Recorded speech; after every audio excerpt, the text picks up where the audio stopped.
Chapter 12. The Strange Story of Jonathan Small. A very patient man was that inspector in the cab, for it was a weary time before I rejoined him. His face clouded over when I showed him the empty box. "There goes the reward," said he gloomily. "Where there is no money, there is no pay. This night's work would have been worth a tenner to each to Sam Brown and me if the treasure had been there." "Mr. Thaddeus Sholto is a rich man," I said. "He will see that you are rewarded, treasure or no." The inspector shook his head despondently, however. "It's a bad job," he repeated, "and so Mr. Athelney Jones will think."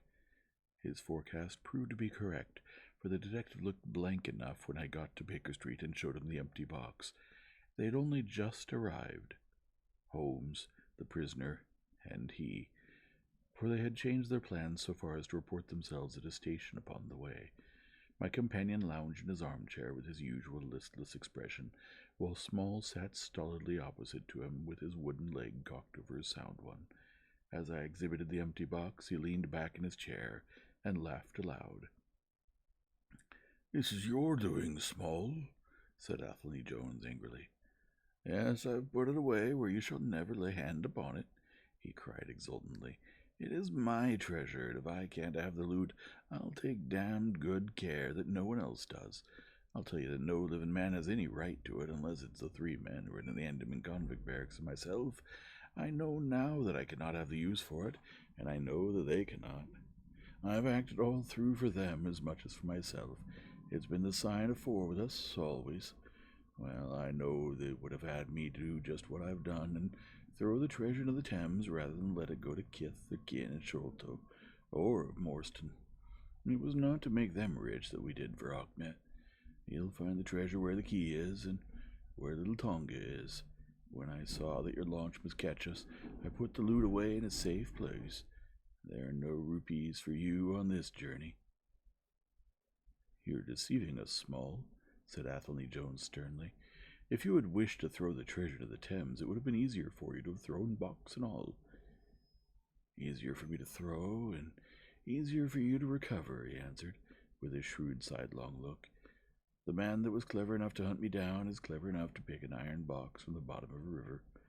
Now that they are scattered over 5 miles or so, it may be a harder job. It went in my heart to do it, though. I was half mad when he came up with us. However, there's no good grieving over it. I've had ups in my life and I've had downs, but I've learned not to cry over spilled milk." "This is a very serious matter, Small," said the detective. "If you had helped justice instead of thwarting it in this way, you would have had a better chance at your trial." "Justice?" snarled the ex-convict. "A pretty justice. Whose loot is this, if it is not ours? Where is the justice that I should give it up to those who have never earned it? Look how I have earned it. 20 long years in that fever-ridden swamp, all day at work under the mangrove tree, all night chained up at the filthy convict huts, bitten by mosquitoes, racked with ague, bullied by every cursed black-faced policeman who loved to take it out of a white man. That was how I earned the Augur treasure, and you talk to me of justice because I cannot bear to feel that I've paid this price only that another may enjoy it. I would rather swing a score times, or have one of Tonga's darts in my hide, than live in a convict cell and feel that another man is at his ease in a palace with the money that should be mine." Small had dropped his mask of stoicism, and all this came out in a wild whirl of words, while his eyes blazed and the handcuffs clanked together with the impassioned movement of his hands. I could understand, as I saw the fury and the passions of the man, that it was no groundless or unnatural terror which had possessed Major Sholto when he first learned the injured convict was upon his track. "You forget that we know nothing of all this," said Holmes quietly. "We have not heard your story, and we cannot tell if our justice may originally have been on your side." "Well, sir, you have been very fair-spoken to me, though I can see that I have you to thank that I have these bracelets upon my wrists. Still, I bear no grudge for that. It's all fair and above board. If you want to hear my story, I have no wish to hold it back. What I say to you is God's truth, every word of it, thank you. You can put the glass beside me there, and I'll put my lips to it if I'm dry." I am a Worcestershire man myself, born near Pershore. I dare say you would find a heap of Smalls living there now if you were to look. I've often thought of taking a look round there, but the truth is that I was never much of a credit to the family, and I doubt if they would be so very glad to see me. They were all steady, chapel-going folk, small farmers, well known and respected of the countryside, while I was always a bit of a rover. At last, however, when I was about 18, I gave them no more trouble, for I got into a mess over a girl, and could only get out of it again by taking the Queen's shilling and joining the Third Buffs, but it was just starting for India. I wasn't destined to do much soldiering, however. I had just got past the goose step and learned to handle my musket when I was fool enough to go swimming in the Ganges. Luckily for me, my company sergeant, John Holder, was in the water at the same time, and he was one of the finest swimmers in the service. A crocodile took me just as I was halfway across, and nipped off my right leg as clean as a surgeon could have done it, just above the knee. What with the shock and the loss of blood, I fainted, and should have drowned if Holder had not caught a hold of me and paddled for the bank. I was 5 months in hospital over it, and when at last I was able to limp out of it with his timber toe strapped to my stump, I found myself invalidated out of the army and unfitted for any active occupation. I was, as you can imagine, pretty down on my luck at this time, for I was a useless cripple, though not yet in my 20th year. However, my misfortune soon proved to be a blessing in disguise. A man named Abel White, who had come out there as an indigo planter, wanted an overseer to look over his coolies and keep them up to their work. He happened to be a friend of our colonel's, who had taken an interest in me since the accident. To make a long story short, the colonel recommended me strongly for the post, and as the work was mostly done on horseback, my leg was no great obstacle, for I had enough knee left to keep good grip on the saddle. What I had to do was to ride over the plantation, to keep an eye on the men as they worked, and to report the idlers. The pay was fair. I had comfortable quarters, and although I was content to altogether, I was content to spend the remainder of my life in indigo planting. Mr. Abel White was a kind man, and would often drop into my little shanty and smoke a pipe with me, for white folk out there feel their hearts warm to each other, as they never do here at home. Well, I was never in luck's way long. Suddenly, without a note of warning, the great mutiny broke upon us. 1 month India lay as still and peaceful, to all appearance, as Surrey or Kent. The next, there were 200,000 black devils let loose, and the country was a perfect hell. Of course, you know all about it, gentlemen. A deal more than I do, very like, since reading is not my line. I only know what I saw with my own eyes. Our plantation was a place called Mutra, near the border of the northwest provinces. Night after night the whole sky was alight with the burning bungalows, and day after day we had small companies of Europeans passing through our estate with their wives and children, on their way to Agra, where there were the nearest troops. Mr. Abel White was an obstinate man. He had it in his head that the affair had been exaggerated, that it would blow over as suddenly as it had sprung up. There he sat on his veranda, drinking whiskey pegs and smoking cheroots, while the country was in a blaze about him. Of course, we stuck by him. I and Dawson, who with his wife used to do the book work and the managing. Well, one fine day the crash came. I'd been away in a distant plantation and was riding slowly home in the evening, when my eye fell upon something all huddled together at the bottom of a steep nullah. I rode down to see what it was, and the cold struck through my heart when I found it was Dawson's wife, all cut into ribbons and half eaten by jackals and native dogs. A little further up the road, Dawson himself was lying on his face, quite dead, with an empty revolver in his hand and 4 sepoys lying across each other in front of him.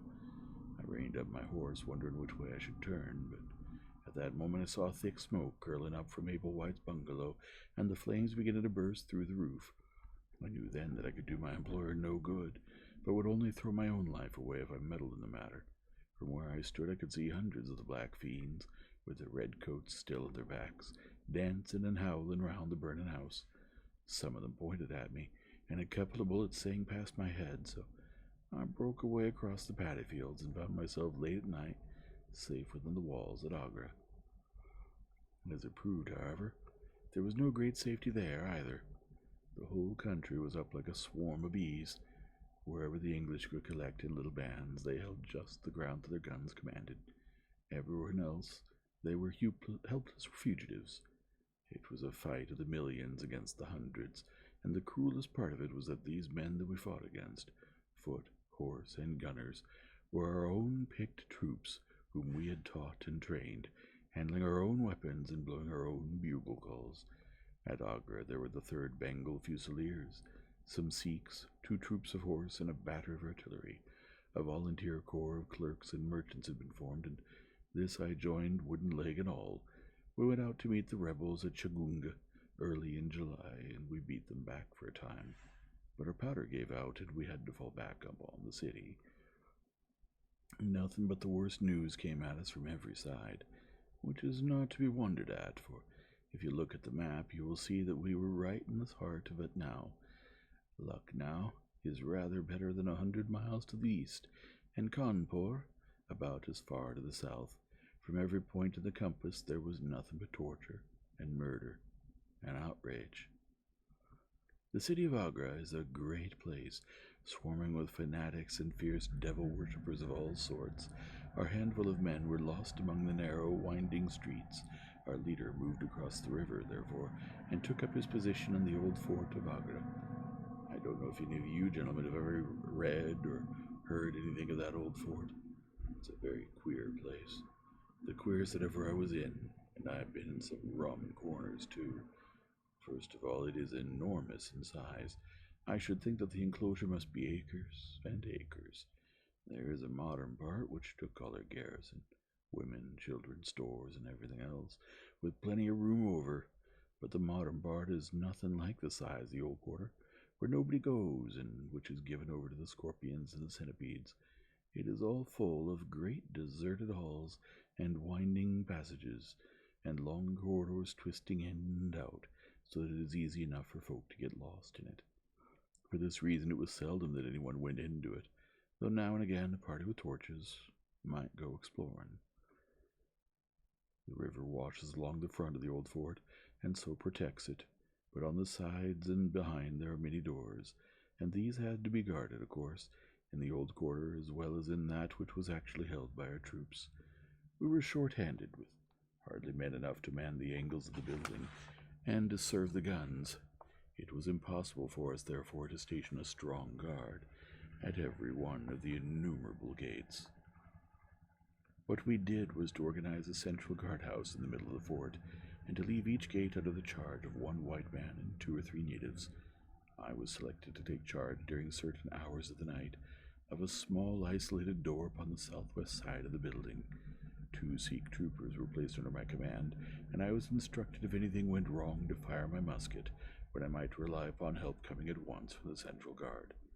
As the guard was a good 200 paces away, however, and as the space between was cut up into a labyrinth of passages and corridors, I had great doubts as to whether they could arrive in time to be of any use in case of an actual attack. Well, I was pretty proud of having this small command given me, since I was a raw recruit, and a game-legged one at that. For 2 nights I kept the watch with my Punjabis. They were tall, fierce-looking chaps, Mohammed Singh and Abdullah Khan by name, both old fighting men who had borne arms against us at Childenwallah. They could talk English pretty well, but I could get little out of them. They preferred to stand together and jabber all night in their queer Sikh lingo. For myself, I used to stand outside the gateway, looking down on the road, winding river, and on the twinkling lights of the great city. The beating of drums, the rattle of tom-toms, and the yells and howls of the rebels, drunk with opium and with bang, were enough to remind us all night of our dangerous neighbors across the stream. Every 2 hours the officer of the night used to come around to all the posts to make sure that all was well. The 3rd night of the watch was dark and dirty, with a small driving rain. It was dreary work standing in the gateway hour after hour in such weather. I tried again and again to make my Sikhs talk, but without much success. At 2 in the morning the rounds passed, and broke for a moment the weariness of the night. Finding that my companions would not be led into conversation, I took out my pipe and laid down my musket to strike the match. In an instant the two Sikhs were upon me. One of them snatched my firelock up and levelled it at my head, while the other held a great knife to my throat and swore between his teeth that he would plunge it into me if I moved a step. My first thought was that these fellows were in league with the rebels, and that this was the beginning of an assault. If our doors were in the hands of the sepoys, the place must fall, and the women and children be treated as they were in Cawnpore. Maybe you gentlemen think that I'm just making out a case for myself, but I give you my word when I thought of that. Though I felt the point of the knife at my throat, I opened my mouth with the intention of giving a scream, if it was my last one, which might alarm the main guard. The man who held me seemed to know my thoughts, for even as I braced myself to do it, he whispered, "Don't make a noise. The fort is safe enough. There are no rebel dogs on this side of the river." And there was the ring of truth in what he said, and I knew that if I raised my voice I was a dead man. I could read it in the fellow's brown eyes.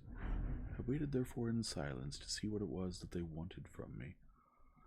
"Listen to me, Sahib," said the taller and fiercer of the pair, the one whom they called Abdullah Khan. "You must either be with us now, or you must be silenced forever. The thing is too great a one for us to hesitate. Either you are heart and soul with us on your oath on the cross of the Christians, or your body this night shall be thrown into the ditch, and we shall pass over to our brothers in the rebel army. There is no middle way. Which is it to be, death or life? We can only give you 3 minutes to decide, for the time is passing, and all must be done before the rounds come again."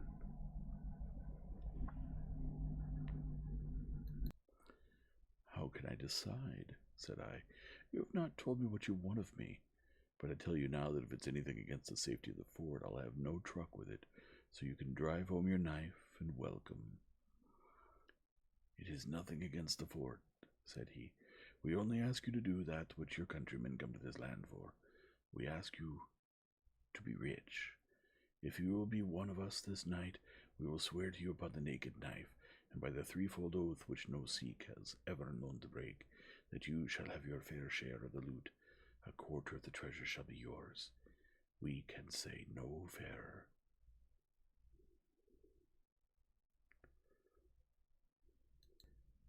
"But what is the treasure, then?"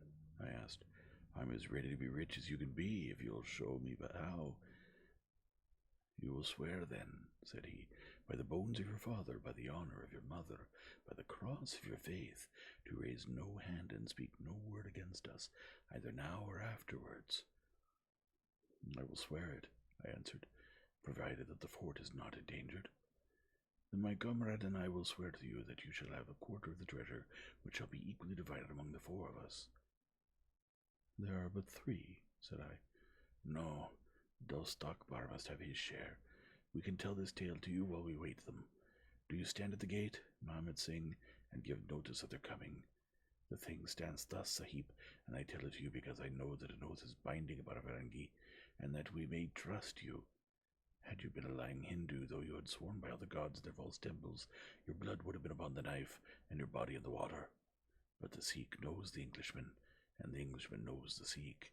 Hearken, then, to what I have to say."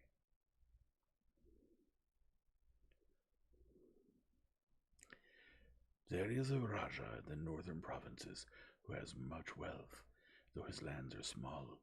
Much has come to him from his father, and more still he has set by himself, for he is of a low nature and hoards his gold rather than spend it. When the troubles broke out, he would be friends both with the lion and the tiger, with the sepoy, and with the company's Raj. Soon, however, it seemed to him that the white men's day was come, for through all the land he could hear of nothing but of their death and their overthrow. Yet, being a careful man, he made such plans that, come what might, half at least of his treasure should be left to him. That which was in gold and silver he kept by him in the vaults of his palace, but the most precious stones and the choicest pearls that he had he put in an iron box, and sent it by a trusty servant, who, under the guise of a merchant, should take it to the fort at Agra, there to lie until the land is at peace. Thus, if the rebels won, he would have his money, but if the company conquered, his jewels would be saved to him. Having thus divided his hoard, he threw himself into the cause of the sepoys, since they were strong upon his borders. By doing this, mark you, Sahib, his property becomes the due of those who have been true to their salt." This pretended merchant, who traveled under the name of Achmet, is now in the city of Agra, and desires to gain his way into the fort. He was with him as traveling companion my foster brother Dost Akbar, who knows his secret. Dost Akbar has promised me this night to lead him to a side postern of the fort, and has chosen this one for his purpose. Here he will come presently, and here we will find Mohammed Singh and myself waiting for him. This place is lonely, and none shall know of his coming. The world shall know the merchant Achmet no more, but the great treasure of the Rajah shall be divided among us. What say you to it, Sahib? In Worcestershire, the life of a man seems a great and sacred thing, but it is very different when there is fire and blood all round you, and you have been used to meeting death at every turn. Whether Achmet the merchant lived or died was a thing as light as air to me, but at the talk about the treasure my heart turned to it, and I thought of what I might do in the old country with it, and how my folk would stare when they saw their ne'er-do-well coming back with his pockets full of gold moidores. I had therefore already made up my mind. Abdullah Khan, however, thinking that I hesitated, pressed the matter more closely. "Consider, Sahib," said he, "that if this man is taken by the commandant, he'll be hung or shot, and his jewels taken by the government, so that no man will be a rupee the better for them. Now, since we do the taking of him, why should we not do the rest as well? The jewels will be as well with us as in the company's coffers. There will be enough to make every one of us rich men and great chiefs. No one can know about the matter, for here we are cut off from all men. What could be better for the purpose? Say again then, Sahib, whether you are with us, or if we must look upon you as an enemy." "I am with you, heart and soul," said I. "It is well," he answered, handing me back my firelock. "You see that we trust you, for your word, like ours, is not to be broken. We have now only to wait for my brother and the merchant." "Does your brother know, then, of what you will do?" I asked. "The plan is his. He has devised it. We will go to the gate and share the watch with Mohammed Singh." The rain was still falling steadily, for it was just the beginning of the wet season. Brown, heavy clouds were drifting across the sky, and it was hard to see more than a stone cast. A deep moat lay in front of our door, but the water was in places nearly dried up, and it could easily be crossed. It was strange to me to be standing there with those two wild Punjabis, waiting for the man who was coming to his death. Suddenly my eye caught the glint of a shaded lantern at the other side of the moat. It vanished among the mound heaps and then appeared again, coming slowly in our direction. "Here they are!" I exclaimed. "We will challenge him, Sahib, as usual," whispered Abdullah. "Give him no cause for fear. Send us in with him, and we shall do the rest while you stay here on guard. Have the lantern ready to uncover, that we may be sure that it is indeed the man." The light had flickered onwards, now stopping and now advancing, until I could see two dark figures upon the other side of the moat. I let them scramble down the sloping bank, splash through the mire, and climb halfway up to the gate before I challenged them. "Who goes there?" said I in a subdued voice. "Friends," came the answer. I uncovered my lantern and threw a flood of light upon them. The first was an enormous Sikh, with a black beard which swept nearly down to his cummerbund. Outside of a show, I have never seen so tall a man. The other was a little fat, round fellow with a great yellow turban and a bundle in his hand, done up in a shawl. He seemed to be all in a quiver with fear, for his hands twitched as if he had the ague, and his head kept turning to left and right with two bright little twinkling eyes, like a mouse when he ventures out from his hole. It gave me the chills to think of killing him, but I thought of the treasure, and my heart set as hard as flint within me. When he saw my face, he gave a little chirrup of joy, and came running up towards me. "Your protection, Sahib," he panted. "Your protection for the unhappy merchant Achmet. I have travelled across the Rajputana that I might seek the shelter of the fort at Agra. I have been robbed and beaten and abused because I have been the friend of the company. It is a blessed night this, when I am once more in safety. And my poor possessions." "What have you in the bundle?" I asked. "An iron box," he answered, which contains one or two little family matters which are of no value to others, but which I should be sorry to lose. Yet I am not a beggar, and I shall reward you, young Sahib, and your governor also, if you will give me the shelter I ask.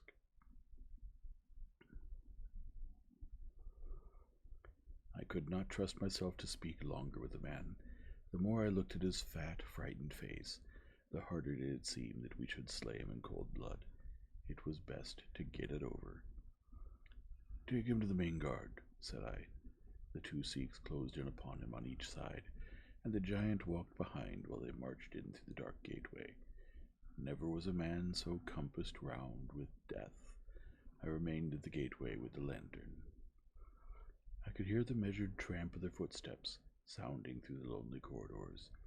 Suddenly it ceased, and I heard voices and a scuffle with the sound of blows. A moment later there came, to my horror, a rush of footsteps coming in my direction, with the loud breathing of a running man. I turned my lantern down the long, straight passage, and there was the fat man running like the wind, with a smear of blood across his face, and close at his heels, bounding like a tiger, the great black-bearded Sikh with a knife flashing in his hand. I have never seen a man run so fast as that little merchant. He was gaining on the Sikh, and I could see that if he once passed me and got to the open air, he would save himself yet. My heart softened to him, but again the thought of his treasure turned to me hard and bitter. I cast my firelock between his legs as he raced past, and he rolled twice over like a shot rabbit. Ere he could stagger to his feet, the Sikh was upon him and buried his knife twice in his side. The man never uttered moan nor moved muscle, but lay where he had fallen. I think myself that he may have broken his neck with the fall. You see, gentlemen, that I am keeping my promise. I am telling you every work of the business, just exactly as it happened, whether it is in my favor or not. He stopped and held out his manacled hands for the whiskey and water which Holmes had brewed for him. For myself, I confess that I had now conceived the utmost horror of the man, not only for this cold-blooded business in which he had been concerned, but even more for the somewhat flippant and careless way in which he narrated it. Whatever punishment was in store for him, I felt that he might expect no sympathy from me. Sherlock Holmes and Jones sat with their hands upon their knees, deeply interested in the story, but with the same disgust written upon their faces. He may have observed it, for there was a touch of defiance in his voice and manner as he proceeded. "It was all very bad, no doubt," said he. "I should like to know how many fellows in my shoes would have refused to share this loot when they knew that they would have their throats cut for their pains. Besides, it was my life or his when once he was in the fort. If he had got out, the whole business would come to light, and I should have been court-martialed and shot as likely as not, for people were not very lenient at a time like that." "Go on with your story," said Holmes shortly. "Well, we carried him in, Abdullah, Akbar and I. A fine weight he was, too, for all that he was so short. Mohammed Singh was left to guard the door. We took him to a place which the Sikhs had already prepared. It was some distance off, where a winding passage leads to a great empty hall, the brick walls of which were all crumbling to pieces. The earth floor had sunk in at one place, making a natural grave, so we left Achmet the merchant there, having first covered him over with loose bricks. This done, we all went back to the treasure. It lay where he had dropped it when he was first attacked. The box was the same which now lies upon your table. A key was hung by a silken cord to that carved handle upon the top. We opened it, and the light of the lantern gleamed upon a collection of gems, such as I have read of and thought about when I was a little lad at Pershore. It was blinding to look upon them. When we had feasted our eyes, we took them all out and made a list of them. There were 143 diamonds of the first water, including one which has been called, I believe, the Great Mogul, and is said to be the second largest stone in existence. Then there were 97 very fine emeralds and 170 rubies, some of which, however, were small. There were 40 carbuncles, 210 sapphires, 61 agates, and a great quantity of beryls, onyxes, cat's eyes, turquoises, and other stones, the very names of which I did not know at the time, though I have become more familiar with them since. Besides this, there were nearly 300 very fine pearls, 12 of which were set in a gold coronet. By the way, these last had been taken out of the chest and were not there when I recovered it. After we had counted our treasures, we put them back into the chest and carried them to the gateway to show them to Mahmud Singh. Then we solemnly renewed our oath to stand by each other and be true to their secret. We agreed to conceal our loot in a safe place until the country should be at peace again, and then to divide it equally among ourselves. There was no use dividing it at present, for if gems of such value were found upon us, it would cause suspicion, and there was no privacy in the fort, nor any place where we could keep them. We carried the box, therefore, into the same hall where we had buried the body, and there, under certain bricks in the best preserved wall, we made a hollow and put our treasure. We made careful note of the place, and the next day I drew 4 plans, one for each of us, and put the sign of the 4 of us at the bottom, for we had sworn that we should each always act for all, so that none might take advantage. That is an oath that I can put my hand to my heart and swear that I have never broken. Well, there's no use my telling you gentlemen what came of the Indian Mutiny. After Wilson took Delhi and Sir Colin received Lucknow, the back of the business was broken. Fresh troops came pouring in, and Nana Sahib made himself scarce over the frontier. A flying column under Colonel Graython came round to Agra and cleared the Pandys away from it. Peace seemed to be settling upon the country, and we 4 were beginning to hope that the time was at hand when we might safely go off with our shares of the plunder. In a moment, however, our hopes were shattered by our being arrested as the murderers of Achmet. It came about in this way. When the Rajah put his jewels into the hands of Achmet, he did it because he knew that he was a trusty man. They are suspicious folk in the East, however, so what does this Rajah do but take a second, even more trusty servant, and set him to play the spy upon the first? This second man was ordered never to let Achmet out of his sight, and he followed him like his shadow. He went after him that night and saw him pass through the doorway. Of course he thought he had taken refuge in the fort, and applied for admission there himself next day, but could find no trace of Achmet. This seemed to him so strange that he spoke about it to a sergeant of guides, who brought it to the ears of the commandant. A thorough search was quickly made, and the body was discovered. Thus, at the very moment that we thought that all was safe, we were all 4 seized and brought to trial on the charge of murder, 3 of us because we had held the gate that night, and the 4th because he was known to have been in the company of the murdered man. Not a word about the jewels came out of the trial, for the Rajah had been deposed and driven out of India, so no one had any particular interest in them. The murder, however, was clearly made out, and it was certain that we must all have been concerned in it. The 3 Sikhs got penal servitude for life, and I was condemned to death, though my sentence was afterwards commuted into the same as the others. It was rather a queer position that we found ourselves in then. There we were, all 4 tied by the leg, and with precious little chance of ever getting out again, while we each held a secret which might have put each of us in a palace if we could only have made use of it. It was enough to make a man eat his heart out to have to stand the kick and the cuff of every petty jack in office, to have rice to eat and water to drink, when that gorgeous fortune was ready for him outside, just waiting to be picked up.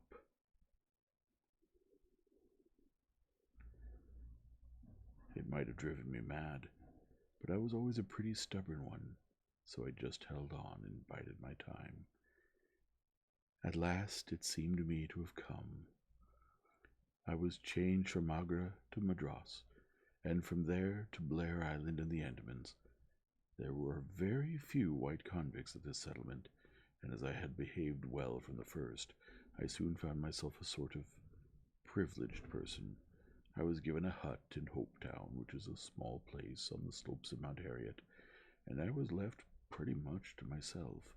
It is a dreary, fever-stricken place, and all beyond our little clearings was infested with wild, cannibal natives who were ready enough to blow a poisoned dart at us if they saw a chance.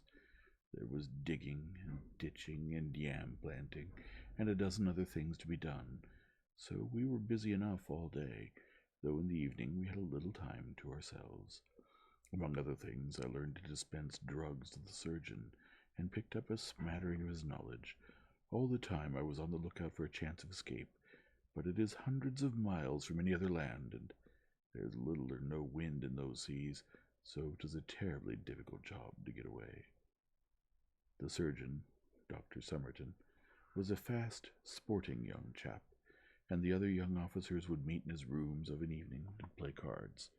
The surgery where I used to make up my drugs was next to a sitting room, with a small window between us. Often, if I felt lonesome, I used to turn out the lamp in the surgery, and then, standing there, I could hear their talk and watch their play. I am fond of a hand of cards myself, and it was almost as good as having one to watch the others. There was Major Sholto, Captain Morstan, and Lieutenant Bromley Brown, who were in command of the native troops, and there was the surgeon himself and 2 or 3 prison officials, crafty old hands who played a nice, sly, safe game. A very snug little party they used to make. Well, there was one thing which very soon struck me, and that was that the soldiers used always to lose and the civilians to win. Mind, I don't say that there was anything unfair, but so it was.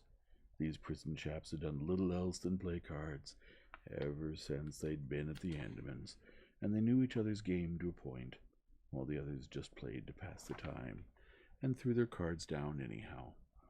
Night after night the soldiers got up poor men, and the poorer they got, the more keen they were to play. Major Sholto was the hardest hit. He used to pay in notes and gold at first, but soon it came to notes of hand and for big sums. He sometimes would win for a few deals, just to give him heart, and then the luck would set in against him worse than ever. All day he would wander about as black as thunder, and he took to drinking a deal more than was good for him. One night he lost even more heavily than usual. I was sitting in my hut when he and Captain Morstan came stumbling along on their way to their quarters. They were bosom friends, those two, and never far apart. The Major was raving about his losses. "It's all up, Morstan," he was saying as they passed my hut. "I shall have to send in my papers. I am a ruined man." "Nonsense, old chap," said the other, slapping him upon the shoulder. "I've had a nasty facer myself, but that was all I could hear, but it was enough to set me thinking." A couple of days later, Major Sholto was strolling on the beach, so I took the chance of speaking to him. "I wish to have your advice, Major," said I. "Well, Small, what is it?" he asked, taking a shroot from his lips. "I wanted to ask you, sir, who is the proper person to whom hidden treasure should be handed over? I know where $500,000 worth lies, and as I cannot use it myself, I thought perhaps the best thing that I could do would be to hand it over to the proper authorities, and then perhaps they would get my sentence shortened for me." "$500,000, Small?" he gasped, looking hard at me to see if I was in earnest. "Quite that, sir, in jewels and pearls. It lies there ready for anyone, and the queer thing about it is that the real owner is outlawed and cannot hold property, so it belongs to the first comer." "To government, Small," he stammered. "To government." But he said it in a halting fashion, and I knew in my heart that I had got him. "You think then, sir, that I should give the information to the Governor-General?" said I, quietly. Well, you must not do anything rash, or that you might repent. Let me hear all about it, Small. Give me the facts." I told him the whole story with small changes so that he could not identify the places. When I had finished, he stood stock still and full of thought. I could see by the twitch of his lip that there was a struggle going on within him. "This is a very important matter, Small," he said at last. "You must not say a word to anyone about it, and I shall see you again soon." 2 nights later, he and his friend Captain Morstan came to my hut in the dead of the night with a lantern. "I want you just to let Captain Morstan hear that story from your own lips, Small." I repeated it as I had told it before. "It rings true, eh?" said he. "It's good enough to act upon?" Captain Morstan nodded. "Look here, Small," said the Major. "We've been talking it over, my friend here and I, and we have come to the conclusion that the secret of yours is hardly a government matter after all. But is a private concern of your own, which, of course, you have the power of disposing of as you think best. Now the question is, what price would you ask for it? We might be inclined to take it up, and at least look into it if we could agree to some terms. He tried to speak in a cool, careless way, but his eyes were shining with excitement and greed. Why, as to that, gentlemen, I answered, trying also to be cool, but feeling as excited as he did, there's only one bargain which a man in my position can make. I shall want you to help me to my freedom, and to help my 3 companions to theirs. We shall then take you into partnership, and give you a 5th share to divide between you. Said he. A 5th share? That's not very tempting. It would come to 50,000 apiece, said I. But how can we gain your freedom? You know very well that you ask an impossibility. Nothing of the sort, I answered. I've thought it all out to the last detail. The only bar to our escape is that we can get no boat fit for the voyage, and no provisions to last us for so long a time. There are plenty of little yachts and yawls at Calcutta or Madras, which would serve our turn well. Do you bring one over? We shall engage to get aboard her by night, and if you will drop us on any part of the Indian coast, you will have done your part of the bargain. If there were only one, he said. None or all, I answered. We have sworn it. The 4 of us must always act together. You see, Morstan, said he, Small is a man of his word. He does not flinch from his friends. I think we may very well trust him. It's a dirty business, the other answered. Yet, as you say, the money would save our commissions handsomely. Well, Small, said the Major, we must, I suppose, try and meet you. We must first, of course, test the truth of your story. Tell me where the box is hid, and I shall get leave of absence and go back to India in the monthly relief boat to inquire into the affair. Not so fast, said I, growing colder as he got hot. I must have the consent of my 3 comrades. I tell you that it is 4 or none with us. Nonsense, he broke in. What have 3 black fellows to do with our agreement? Black or blue, said I, they are in with me, and we all go together. Well, the matter ended by a second meeting, at which Mahomet Singh, Abdullah Khan, and Dost Akbar were all present. We talked the matter over again, and at last we came to an arrangement. We were to provide both the officers with charts of the part of the Agra fort, and to mark the place on the wall where the treasure was hid. Major Sholto was to go to India to test our story. If we found the box, he was to leave it there, to send out a small yacht provisioned for a voyage, which was to lie off Rutland Island, and to which we were to make our way, and finally to return to his duties. Captain Morrison was then to apply for a leave of absence to meet us at Agra, and there we were to have a final division of the treasure, he taking the Major's share as well as his own. All this we sealed by the most solemn oaths that the mind could think or the lips utter. I sat up all night with paper and ink, and by the morning I had the 2 charts all ready, signed with the sign of the 4, that is, of Abdullah, Akbar, Mahomet, and myself.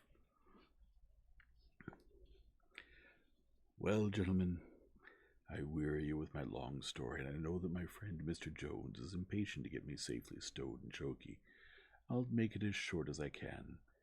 The villain Sholto went off to India, but he never came back again. Captain Morstan showed me his name among a list of passengers in one of the mail boats very shortly afterwards.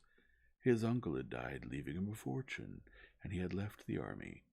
Yet he could stoop to treat 5 men as he had treated us. Morstan went over to Agra shortly afterwards and found, as we expected, that the treasure was indeed gone.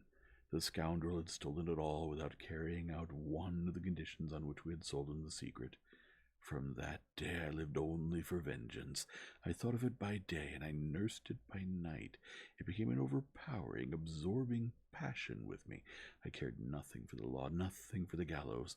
To escape, to track down Sholto, to have my hand upon his throat, that was my thought. Even the Agra treasure had come to be a smaller thing in my mind than the slaying of Sholto. Well, I have set my mind on many things in this life, and never one which I did not carry out, but it was weary years before my time came. I have told you that I picked up something of medicine. One day when Dr. Somerton was down with a fever, a little Andaman Islander was picked up by a convict gang in the woods. He was sick to death and had gone to a lonely place to die. I took him in hand, though he was as venomous as a young snake, and after a couple of months I got him all right and able to walk. He took a kind of fancy to me then, and would hardly go back to his woods, but was always hanging about my hut. I learned a little of his lingo from him, and this made him all the fonder of me. Tonga, for that was his name, was a fine boatman, and owned a big, roomy canoe of his own. When I found that he was devoted to me and would do anything to serve me, I saw my chance of escape. I talked it over with him. He was to bring his boat round on a certain night to an old wharf which was never guarded, and there he was to pick me up. I gave him directions to have several gourds of water, and a lot of yams, coconuts, and sweet potatoes. He was staunch and true, was little Tonga. No man ever had a more faithful mate. At the night named, he had his boat at the wharf, and it chanced, however, there was one of the convict guard down there, a vile Pathan who had never missed a chance of insulting and injuring me. I had always vowed vengeance, and now I had my chance. It was as if fate had placed him in my way that I might pay my debt before I left the island. He stood on the bank with his back to me, and his carbine on his shoulder. He looked about for a stone to beat out his brains with, but none could I see. Then a queer thought came into my head and showed me where I could lay my hand on a weapon. I sat down in the darkness and unstrapped my wooden leg. With 3 long hops I was on him. He put his carbine to his shoulder, but I struck him full and knocked the whole front of his skull in. You can see the split in the wood now where I hit him. We both went down together, for I could not keep my balance. When I got up, I found him still lying quiet enough. I made for the boat, and in an hour we were well out to sea. Tonga had brought all his earthly possessions with him, his arms and his gods. Among other things, he had a long bamboo spear and some Andaman coconut matting, with which I made a sort of sail. For 10 days we were beating about, trusting to luck, and on the 11th we were picked up by a trader which was going from Singapore to Jeddah with a cargo of Malay pilgrims. They were a rum crowd, and Tonga and I soon managed to settle down among them. They had one very good quality. They let you alone and asked no questions.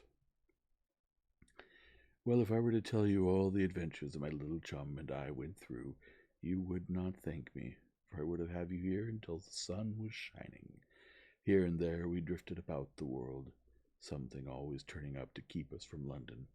At the time, however, I never lost sight of my purpose. I would dream of Sholto at night. 100 times I have killed him in my sleep. At last, however, some 3 or 4 years ago, we finally found ourselves in England. I had no great difficulty in finding where Sholto lived, and I set to work to discover whether he had realized the treasure, or if he still had it. I made friends with someone who could help me. I named no names, for I don't want to get anyone else in a hole, and I soon found that he still had the jewels. Then I tried to get at him in many ways, but he was pretty sly, and had always 2 prize fighters besides his sons and his Kitmutgar on guard over him.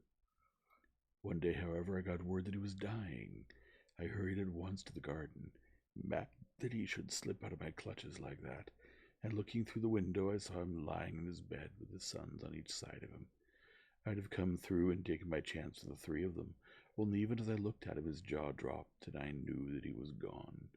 I got into his room that same night, though, and I searched his papers to see if there was any record of where he'd hidden our jewels. There was not a line, however, so I came away, bitter and savage as a man could be. And before I left, bethought me that if I ever met my Sikh friends again, it would be a satisfaction to know that I had left some mark of our hatred. So I scrawled down the sign of the 4 of us, as it had been on the chart, and I pinned it on his bosom. It was too much that he should be taken to the grave without some token from the men whom he had robbed and befooled. We earned a living at this time by my exhibiting poor Tonga at fairs and other such places as the Black Cannibal. He would eat raw meat and dance his war dance, so we always had a hatful of pennies after a day's work. I still heard all the news from Pondicherry Lodge, and for some years there was no news to hear, except that they were hunting for the treasure. At last, however, came what we had waited for so long. The treasure had been found. It was up at the top of the house, in Mr. Bartholomew Sholto's chemical laboratory. I came at once and had a look at the place, but I could not see how with my wooden leg I was to make my way up to it. I learned, however, about a trap-door in the roof, and also about Mr. Sholto's supper hour. It seemed to me that I could manage the thing easily through Tonga. I brought him out with me with a long rope wound about his waist. He could climb like a cat, and he soon made his way through the roof, but as ill luck would have it, Bartholomew Sholto was still in the room, to his cost. Tonga thought he had done something very clever in killing him, for when I came up by the rope I found him strutting about as proud as a peacock. Very much surprised was he when I made at the rope, and cursed him for a little bloodthirsty imp. I took the treasure box and let it down, and then slid down myself, having first left the sign of the fork on the table, to show that the jewels had come back at last to those who had most right to them. Tonga then pulled up the rope, closed the window, and made off the way that he had come. I don't know that I have anything else to tell you. I had heard a waterman speak of the speed of Smith's launch, the Aurora, so I thought she would be a handy craft for our escape. I engaged with old Smith and was to give him a big sum if he got us safe to our ship. He knew, no doubt, that there was some screw loose, but he was not in our secrets. All this is the truth, and if I tell it to you, gentlemen, it is not to amuse you, for you have not done me a very good turn, but it is because I believe the best defense I can make is just to hold back nothing, but let all the world know how badly I have myself been served by Major Sholto, and how innocent I am of the death of his son. A very remarkable account, said Sherlock Holmes. A fitting wind-up to an extremely interesting case. There is nothing at all new to me in the latter part of your narrative, except that you brought your own rope. That I did not know. By the way, I had hoped that Tonga had lost all of his darts, yet he managed to shoot one at us in the boat. He had lost them all, sir, except the one which was in his blowpipe at the time. Ah, of course, said Holmes. I had not thought of that. Is there any other point which you would like to ask about? Asked the convict affably. I think not, thank you, my companion answered. Well, Holmes, said Anthony Jones, you are a man to be humored, and we all know that you are a connoisseur of crime. But duty is duty, and I have gone rather far in doing what you and your friend asked me. I shall feel more at ease when we have our storyteller here, safe under lock and key. The cab still waits, and there are 2 inspectors downstairs. I am much obliged to you both for your assistance. Of course, you will be wanted at the trial. Good night to you. Good night, gentlemen both, said Jonathan Small. You first, Small, remarked the wary Jones as they left the room. I'll take particular care that you don't club me with your wooden leg, whatever you may have done to the gentleman of the Andaman Isles.